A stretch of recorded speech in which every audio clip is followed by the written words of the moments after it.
Bonjour et bienvenue sur Finançoyer, votre rendez-vous d'éducation financière africaine avec Anania.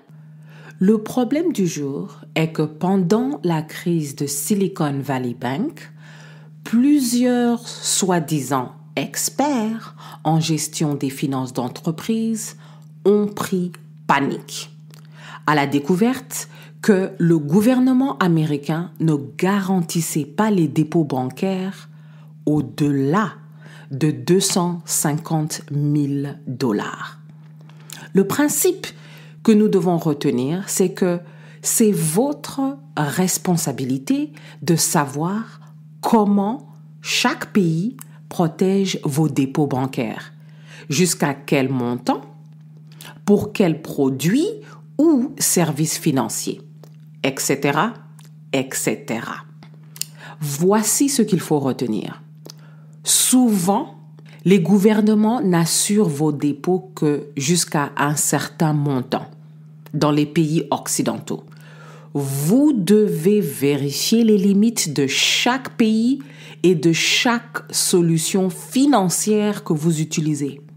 La protection des déposants est totalement différente de pays en pays.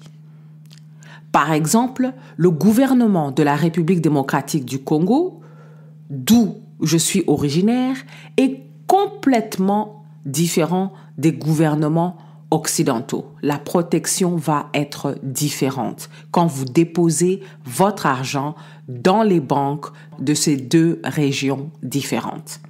Aux États-Unis, par exemple, la limite est de 250 000 $ pour l'argent déposé dans un compte bancaire. Mais si vous déposez votre argent dans une firme de courtage, le gouvernement américain protège votre argent jusqu'à 500 000 $. Différentes solutions financières, différentes protections.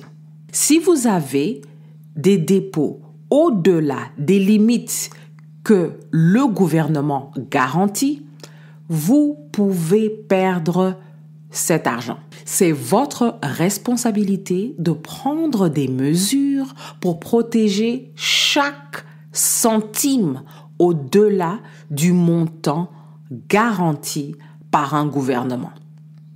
La question du jour, jusqu'à quel montant est-ce que votre argent est protégé par le gouvernement? Merci beaucoup de nous laisser un avis sur votre plateforme d'écoute et à la prochaine!